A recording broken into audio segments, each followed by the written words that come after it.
میرے ایمانی بھائیوں، بزرگوں، عزیز ساتھیوں، مسجد حاضہ کے باشعور اور غیور نمازیوں، ارباب علم و دانش،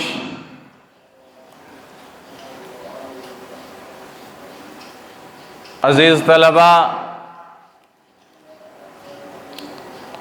اللہ تبارک و تعالی نے قرآن کریم میں فرمایا وَإِذَا أَصَابَتْهُم مِّن مُّصِيبَةٍ قَالُوا إِنَّا لِلَّهِ وَإِنَّا إِلَيْهِ راجعون،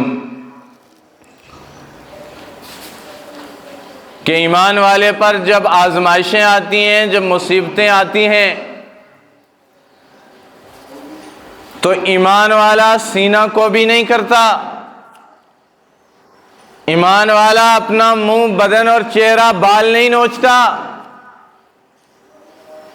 ایمان والا ماتم نہیں کرتا، ایمان والا اللہ تبارک و تعالی کی ذات پر جو ہے تنقید نہیں کرتا، وہ اس کے اوپر بیٹھ کر بحث اور مباحثے نہیں کرتا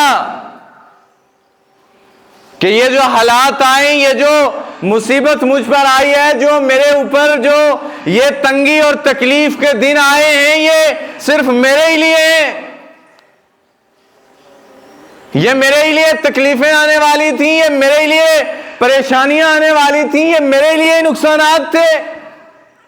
بلکہ ایمان والا یہ کہتا ہے قالوا انا للہ وانا الیہ راجعون، اللہ کی طرف سے ہم تھے اور اللہ کی طرف لوٹنا ہے، اللہ کی طرف سے حالات ہیں، اللہ کی طرف سے پریشانیاں ہیں، اللہ کی طرف سے نقصان ہے، اللہ کی طرف سے تکلیفیں ہیں، اللہ کی طرف سے حالات آتے ہیں۔ دنیا میں حالات کو انسان اگر کسی چیز کے ساتھ جوڑتا ہے تو وہ اپنے ایمان کا محاسبہ کرے کہ کیا اس کا ایمان کامل اور مضبوط ہوا ہے یا نہیں۔ اللہ تبارک و تعالی نے فرمایا میں ہر انسان کو 6 چیزوں میں آزماؤں گا۔ کن 6 چیزوں میں؟ خوشی میں، غم میں، تکلیف میں، پریشانی میں، بھوک میں، اور جو ہے اس کے بعد جو یہ جو بہترین گھروں کی زندگی گزارتے ہیں اس میں، نفع میں، نقصان میں ان تمام چیزوں میں انسان کو آزماؤں گا۔ اور قرآن کریم نے اس کی قید لگائی وَلَنَبْلُوَنَّكُمْ، میں آزماؤں گا، تمہیں ضرور آزماؤں گا۔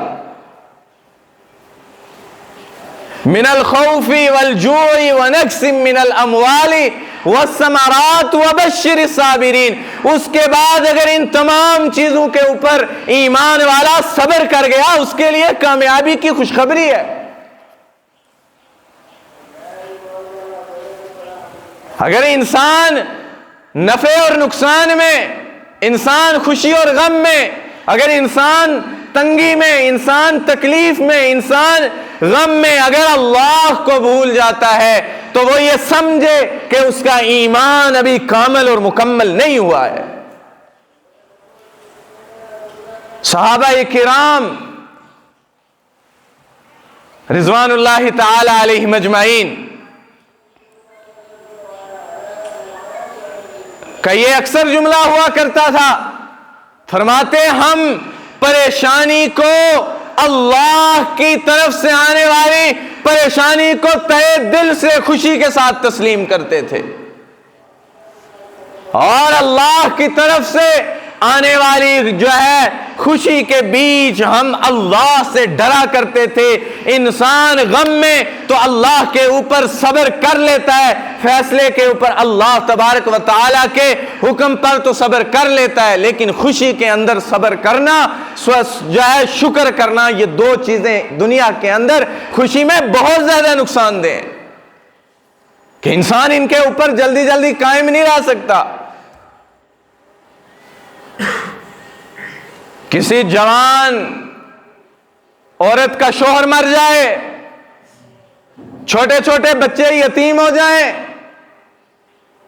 گھر کا جو ہے سربراہ چلا جائے کہیں نہ کہیں وہ یہ سارے کے سارے بات کہنے پر جو ہے آمادہ ہوتے ہیں، کہتے ہیں کہ یہ جو اللہ کی طرف سے ہونا تھا ہو گیا۔ لیکن اگر کسی کے گھر میں خوشی آ گئی اور خوشی کے اوپر صبر اور استقامت نہ کی تو یہ سب سے بڑا لمحہ فکریہ ہے کہ انسان نے اس لمحے کے اندر اپنی زندگی کے یہ ایام کیسے گزارے ہیں۔ ہم جو ہے خوشی اور غم کے اندر اللہ کی ذات کو کوسنا شروع کر لیتے ہیں۔ قرآن کریم نے فرمایا انہم کانوا ظلوما جہولا، خلق الانسان ضعیفا، انسان کمزور ہے، عجلت والا ہے۔ کیسے عجلت والا؟ کسی کے غم کو بھی برداشت نہیں کر سکتا، کسی کی خوشی کو بھی برداشت نہیں کر سکتا، کسی کے اچھے پن کو بھی برداشت نہیں کر سکتا، کسی کے برے وقت کو بھی برداشت نہیں کر سکتا۔ اگر کسی کے اوپر غم آ گیا، صدمہ آ گیا، پریشانی اور تکلیف آ گئی تو یہ بیٹھ کے کہتا ہے میں یہ بھی کرتا ہوں، میں چندہ بھی دیتا ہوں، میں صدقے خیرات بھی کرتا ہوں، میں نمازیں بھی پڑھتا ہوں، میں یہ بھی کرتا ہوں، میں وہ بھی کرتا ہوں، میرے اوپر یہ حالات آنے والے تھے۔ گویا اس نے اللہ کی تقسیم کے اوپر اعتراض کیا۔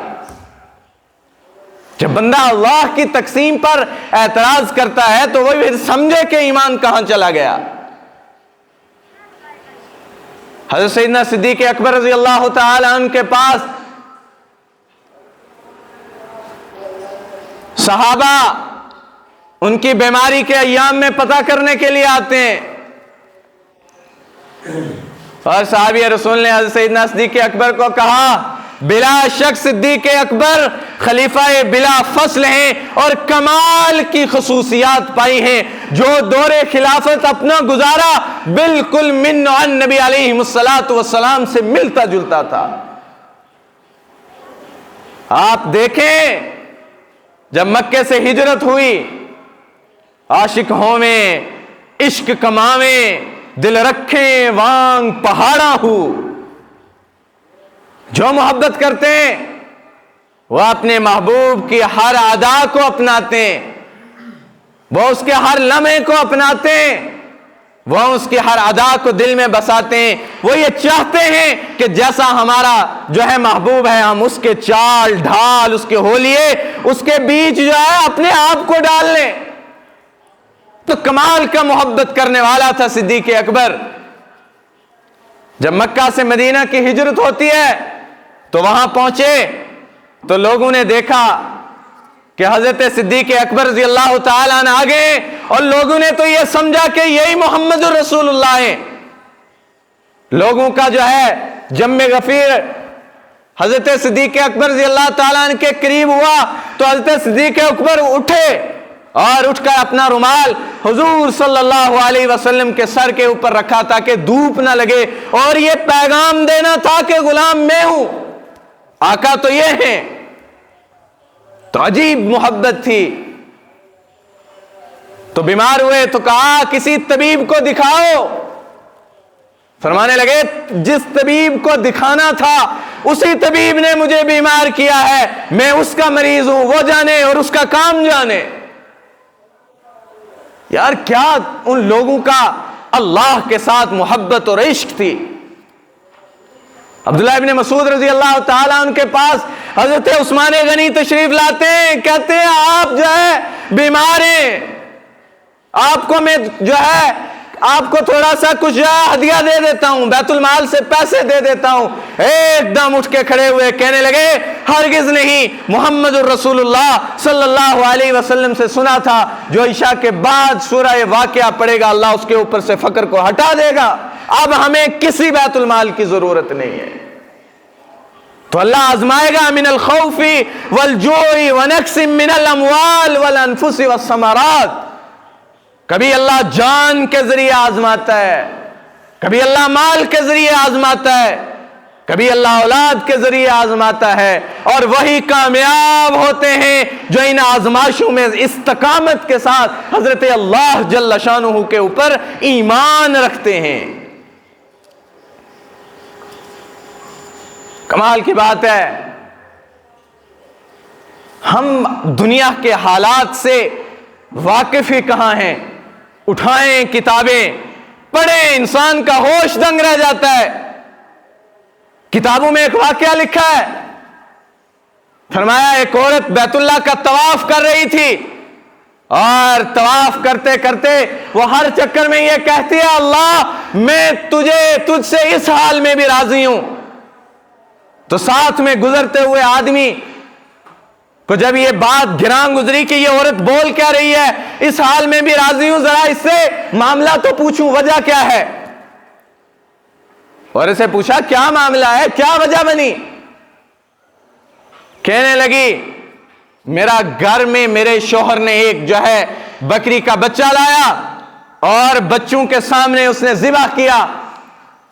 چند دن گزرے، اس کے بعد وہ چھری سامنے تھی تو میرے بڑے بیٹے نے درمیان والے بیٹے کو کہا ابا نے اس طرح بکری کے بچے کو ذبح کیا تھا، آؤ میں بھی دیکھتا ہوں۔ چنانچہ بڑے والے نے چھوٹے والے بچے درمیانی کے گلے پر چھری پھیری، وہ اتنا تیز تھی کہ ایک دم اس کی گردن کو کاٹ دیا۔ جب شور اٹھا تو میں گھر میں دیکھتی ہوں کہ میرا بچہ خون سے لت پت ہے، اور وہ اپنی جان دے چکا تھا۔ میں نے کہا یہ تو چلا گیا، ذرا دوسرے کو دیکھتی ہوں جس نے اس کا گلا کاٹا۔ وہ چھپ کر ڈر کے لکڑیوں کے پیچھے بیٹھا، وہاں سانپ تھا، اس کو سانپ نے ڈسا اور اس کے زہر سے مر گیا۔ تیسرا ابھی تھوڑا تھوڑا وہ چل رہا تھا زمین پر، تو میں ادھر دوڑی تو وہ تیزی کے ساتھ نکلا اور تندور میں گرا۔ میں نے اپنے جیتے بچے کو جلتے ہوئے دیکھا، میں نے ان تینوں کی لاشوں کو چارپائی پہ رکھا، غسل دیا، کفنایا۔ دفنانے کے بعد میں یہاں آ گئی ہوں اور کہا اللہ میں تجھ سے اس حال میں بھی راضی ہوں، میرا کوئی شکوہ نہیں ہے۔ یہ ہے ایمان والا۔ اذا اصابتہم مصیبہ، اس کے اوپر آسمان ٹوٹ جائے، زمین پھٹ جائے، سارے کے سارے مر جائیں، لاشیں پڑی ہوئی ہوں، وہ استقامت کے ساتھ کہتا ہے قالوا انا للہ وانا الیہ راجعون۔ لاؤ اس طرح کی تعریف دنیا کے اندر کہ کوئی ایسے لوگ بھی دنیا میں آج کے زمانے میں بھی ہیں۔ 500 روپیہ گم جاتا ہے، دکان کے ایک دن نہیں کھلتی، کسی اور مسئلے میں پریشانی آ جاتی ہے، ہم اتنا پریشان ہوتے ہیں، اتنا پریشان ایسے کہ اللہ کی ذات سے تو ہمارا یقین ہی اٹھ گیا کہ کرنا بھی اللہ نے تھا، دینا بھی اللہ نے تھا۔ میرے ایمانی بھائیو، جس کو دنیا کے اندر اللہ کی ذات پر بھروسہ رکھ کر تکلیف میں صبر کرنا آ گیا، کائنات میں کامیاب وہی شخص ہے۔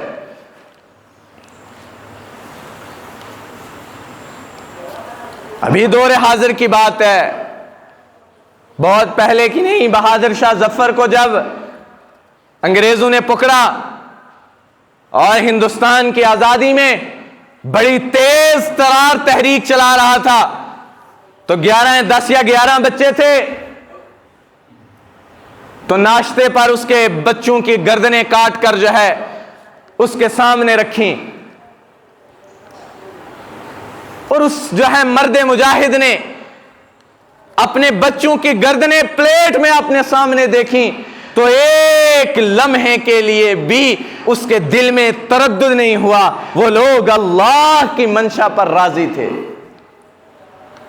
اس وقت اس نے یہ اشعار کہے تھے، جو اہل دل لوگ ہیں، جن کو تکلیفوں کا اندازہ ہے، جو یہ چیز سمجھتے ہیں، ان کو یہ چیزیں تڑپا کے رکھ جاتی ہیں۔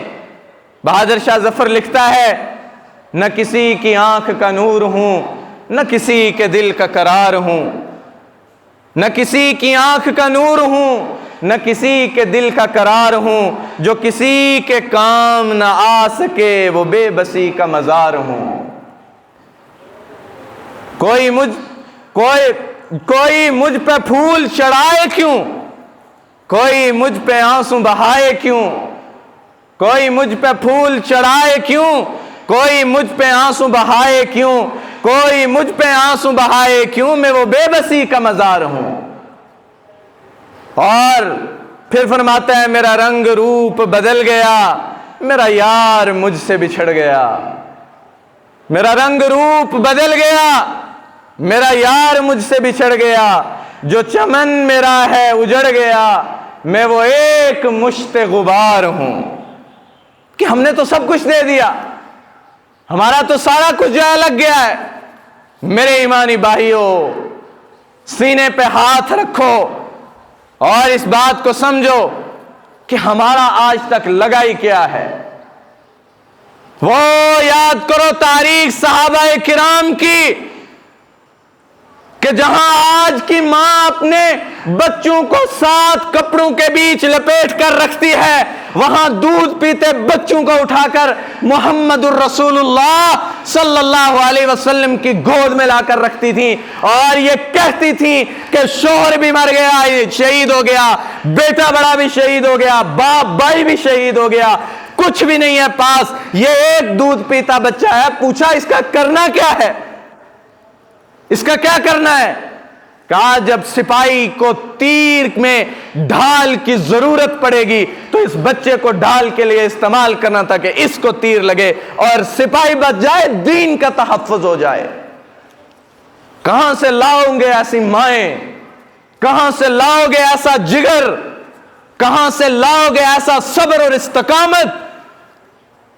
یہ وہ لوگ تھے جو صبر کے پہاڑ ہوا کرتے تھے، اور یہی وہ لوگ تھے جب یہ جنگوں میں نکلتے، جب یہ اللہ پر بھروسہ کر کے کہتے وَمَن يَتَوَكَّلْ عَلَى اللَّهِ وَهُوَ حَسْبُهُ، پہاڑ ان کو راستے دیا کرتے تھے۔ لاؤ نا آج ایک ایسا آدمی بیچ میں کھڑا کرو جو اپنی دعا منوا سکے، جو اپنے سر کا درد ٹھیک کروا سکے۔ کوسو ایک دوسرے کو، کوسو ایک دوسرے کے پیچھے پڑے رہو، ایک دوسرے کی کردار کشی کرو، ایک دوسرے کے دستے گریباں ہو، ایک دوسرے سے لڑو، بہتان لگاؤ، ایک دوسرے کے پیچھے پڑے رہو، نہ عزت کا خیال، نہ اس کی خیال، نہ نفس کا خیال، نہ اللہ کا خیال۔ جہاں اللہ حیا کرتا ہے وہاں یہ انسان اتنا ظالم ہو گیا، اس کو حیا بالکل نہیں آتی، ورنہ کیا ضرورت پڑی تھی کہ اللہ نے قرآن کریم میں فرمایا وَمَا قَدَرُ اللَّهَ حَقَّ قَدْرِهِ، یہ لوگ نہیں اللہ کی قدر کرتے اور نہیں اللہ کو پہچانا، نہیں اللہ کی مانی، نہیں قدر کی۔ صبح اٹھتے ہیں، گاڑی کو پونچا بھی مارا، گھر صاف کیا، دکان میں جھاڑو دیا، کپڑے بھی اچھے پہنے، پریس والے پہنے، ہر کام کو قدر کی نگاہ سے دیکھا، ہر چیز کو قدر کی نگاہ سے دیکھا، لیکن واحد دنیا میں ایک اللہ کی ذات ہے جس کو انسانوں نے کبھی قدر کی نگاہ سے نہیں دیکھا۔ ایک آنکھ کی بینائی اللہ واپس کر دے، الٹے لٹکتے رہو، دنیا ساری اس کو واپس نہیں کر سکتی۔ شیخ سعدی علیہ رحمہ سے کسی نے پوچھا، کہا کیا حال ہے؟ کہنے لگے اللہ کی نعمتیں کھا کھا کر دانت ٹوٹ گئے ہیں، لیکن زبان ہے کہ ناشکری سے باز نہیں آتی۔ کہنے والے نے کہا جناب ہم نے آپ سے یہ بات نہیں پوچھی تھی، ہم نے تو جو ہے رسمن یہ بات پوچھی کیا حال، صحت کیسی ہے؟ کہا سب ٹھیک اپنی جگہ، لیکن اصل یہی ہے کہ اللہ کی نعمتیں کھا کھا کر دانت ٹوٹ گئے ہیں، بینائی جا رہی ہے، گھٹنے درد کر رہے ہیں، بیماریوں کا گھر بن گیا ہے، دوائیاں کھا رہا ہے، لڑکھڑا رہا ہے، ہاتھ میں لاٹھی آ گئی ہے، لیکن زبان ناشکری سے باز نہیں آتی ہے۔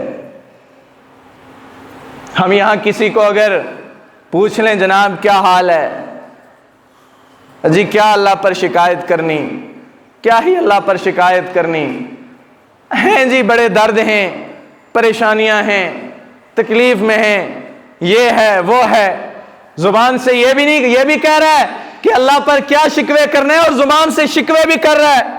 ایمان والا ایسا نہیں ہوتا ہے، ایمان والا ایسا نہیں ہوتا ہے۔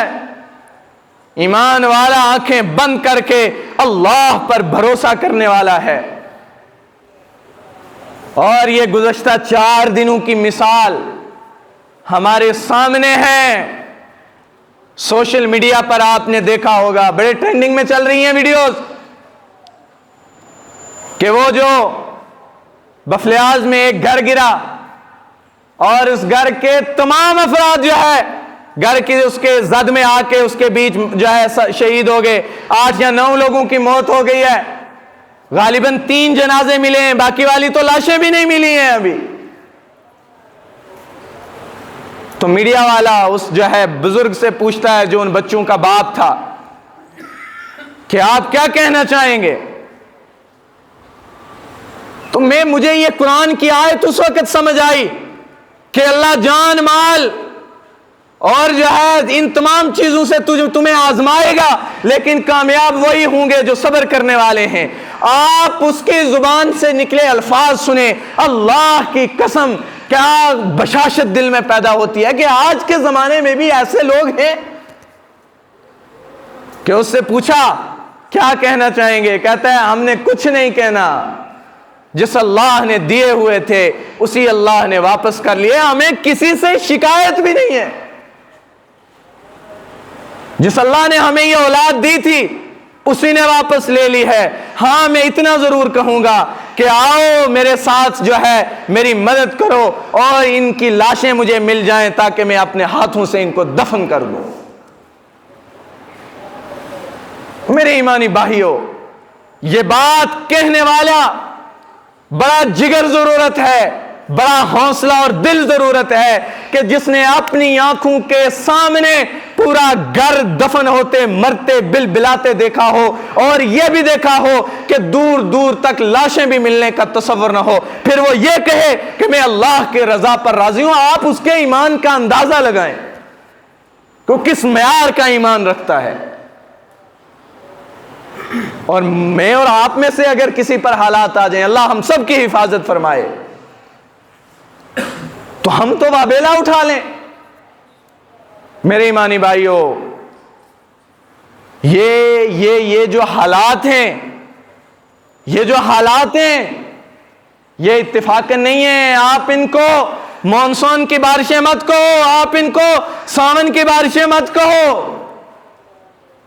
یہ آسمان کے تیور, یہ زمین کے تیور, یہ سمندروں اور جو ہے یہ دریاؤں کی طغیانیاں, یہ ہواؤں کے رخ بدلے ہوئے, یہ بات ہمیں بتلاتے ہیں کہ ہمارے اعمال کی وجہ سے ہمارا رب ہم پر ناراض ہے. ہمارے اعمال کی وجہ سے ہمارا رب ہم سے ناراض ہے. اور اگر نہیں لوٹو گے, نہیں اس کی مانو گے, نہیں واپس آؤ گے, پیس کے رکھ دیے جاؤ گے, کوئی بچا نہیں سکتا, کوئی پرسان حال نہیں ہے. کتنے لوگ ہیں کہ یہ جب حالات آئے ہم پر بارشوں کے تو ہم نے اللہ کی طرف رخ کیا ہو. کتنے لوگ ہیں, کوئی بھی نہیں ملتا, 100 میں 5 بھی نہیں ملتے. گھر کے ارد گرد سے نالیاں نکالنے والے ملیں گے, راشن جمع کرنے والے ملے, جو ہے لائٹ بجلی کے انتظام کرنے والے ملے, فون چارج کرنے والے بھی ملے, اپنے بچوں کا دھیان خیال رکھنے والے بھی ملے, اپنے گھر کے جو ہے افراد کا خیال کرنے والے بھی ملے, لیکن نہیں ملا تو کوئی اس حالات میں اللہ کی طرف رجوع کرنے والا نہیں ملا. پھر ہم یہ کہتے پھریں کہ ہم پر حالات آ گئے, ہمارے اپنے اعمال کا نتیجہ ہے. لیکن اللہ تبارک و تعالی بعض مرتبہ جن لوگوں پر حالات لے آتا ہے ان لوگوں کو دنیا میں آخرت میں ایک بڑا مقام بھی دینا ہوتا ہے. میں آپ کو ایک مثال دے کر بات سمجھاؤں. ماں بچے کو جو ہے اٹھاتی ہے, اس نے پیشاب پخانہ کیا ہوتا ہے, اور پھر وہ اس کو نہلاتی ہے سردیوں میں ٹھنڈے پانی سے, وہ چیختا بھی ہے, روتا بھی ہے, یہ بھی کرتا ہے, وہ بھی کرتا ہے. دیکھنے والا کبھی یہ نہیں کہہ سکتا کہ یہ ماں اس کے ساتھ ظلم کر رہی ہے, اس لیے کہ وہ اس کو پاک کر رہی ہے, صاف کر رہی ہے, اور اس کے جو ہے اس کے جسمانی بیماریوں سے بچانے کے لیے اس کو جو ہے کپڑے صاف کر رہی ہے وغیرہ وغیرہ. یہی مثال حضرت اللہ جل شانہ کی بھی ہے کہ بظاہر اللہ کسی پر حالات لے آتا ہے, جیسے اس وقت ہماری ریاست میں آئے، لورن میں گھر گرا، وہاں پوری فیملی جو ہے زد میں آ گئی، انتقال کر گئی، بفلیاز میں، قرب و جوار میں، لوگوں کے معاملات، ان کی معاشی چیزیں، ان کے مویشی، تمام تر چیزیں جو ہے اس کی زد میں آئی۔ اس کی زد میں آنے پر ہم یہ بالکل نہیں کہہ سکتے کہ ان کے اعمال ایسے تھے، وہ یہ تھے، اس کی جو ہے عذاب کی زد میں آگے، بلکہ نہیں، وہ یہ تھا کہ اللہ کبھی کبھی اپنے مقربین بندوں کو حالات میں لاتا ہے اور لا کر ان سے ان کی پیاری چیزوں کی طلب کرتا ہے۔ وہ دیکھو ابراہیم 86 سال کا بوڑھا ہے اور اس کے گھر بیٹا پیدا ہوتا ہے، اللہ قربانی کا جو ہے مطالبہ کر لیتا ہے، اور قربانی یہ نہیں کہ آپ بکری جانور دے دو، کہ آپ بچے کو لاؤ، ذبح کرو، چھری پھیرو۔ اور پھر کہا کہ ہم دیکھنا چاہتے تھے کہ کیا اس امتحان میں یہ بندہ پاس بھی ہوتا ہے یا نہیں۔ تو اسی طرح کبھی اللہ مال کے ذریعے، کبھی اولاد کے ذریعے، کبھی کسی اور چیز کے ذریعے، کبھی تنگی اور تکلیف کے ذریعے اللہ آزماتا ہے، اور وہ دیکھنا چاہتا ہے کہ یہ بندہ کتنی استقامت کرتا ہے اور اللہ پر کتنا بھروسہ کرتا ہے۔ اور جب وہ اللہ پر بھروسہ کرتا ہے تو دنیا والوں کی نظر میں تو نقصان ہوتا ہے، اللہ کی نظر میں وہ کامیاب ہو کے رہ جاتا ہے۔ میرے ایمانی بھائیوں، یہ اپنا یقین بناؤ، اپنا ایمان بناؤ کہ دنیا میں آنے والی تکلیفیں اللہ کی طرف سے ہیں، پریشانیاں اللہ کی طرف سے ہیں، دکھ تکلیفیں نقصان اللہ کی طرف سے ہیں، اور اللہ ہی انہیں دور کر دے سکتا ہے۔ اور اگر اللہ نے ہمیں اس میں آزمائش میں ڈال دیا، اب استقامت کے ساتھ کھڑے رہنا ہے اور یہ کہنا ہے کہ ہمارے رب نے اگر ہمیں اس حال میں رکھا ہے تو ہم اس حال میں خوش ہیں۔ حضرت حسین رضی اللہ تعالیٰ عنہ نے نہیں اپنے 2 سالہ بچے کا خون اپنے لبوں میں لے کر آسمان کی طرف اچھالا تھا اور کہا تھا، اللہ اگر آپ اس حال میں مجھ سے راضی ہیں تو میں بھی اس حال میں راضی ہوں۔ طائف میں نبی صلی اللہ علیہ وسلم نے پتھر کھائے، اللہ اگر آپ راضی ہیں تو میں راضی ہوں۔ صحابہ اپنی جان دے کر یہ کہا کرتے تھے کہ اللہ کی قسم فزت برب الکعبہ، کعبے کے رب کی قسم ہم کامیاب ہیں، کیونکہ ہمیں آگے دکھائی دیتا ہے دنیا قید خانہ ہے، امتحان گاہ ہے، دنیا رہنے کی جگہ نہیں ہے، حالات و مصائب کی جگہ ہے، پریشانیاں بھی آئیں گی، تکلیفیں بھی آئیں گی، دکھ بھی ہوں گے، کبھی آزمائے بھی جاؤ گے، جو ہے حالات و مصائب میں جکڑے بھی جاؤ گے، اگر کامیاب ہو گئے تو کامیاب بن کے رہ جاؤ گے اور اللہ کی نظر میں عزت اور وقار پاؤ گے۔ اگر ان حالات میں ایمان ڈگمگا گیا تو دنیا میں بھی اپنے آپ کو فنا کر دیا، آخرت بھی ہاتھ سے نکل گئی۔ دنیا کو ہاتھوں میں رکھو اور دین کو سر پر مضبوطی سے رکھو۔ کبھی لگے کہ ایمان اور دین ڈگمگا رہا ہے، دنیا کو پھینک دو اور دین کو مضبوطی سے پکڑ کر رکھو۔ یہ اللہ کے نبی صلی اللہ علیہ وسلم کا حجۃ الوداع پر آخری خطبہ بھی ہے، اَيَنْقُصُ الدِّينَ وَأَنَا الْحَيِّ۔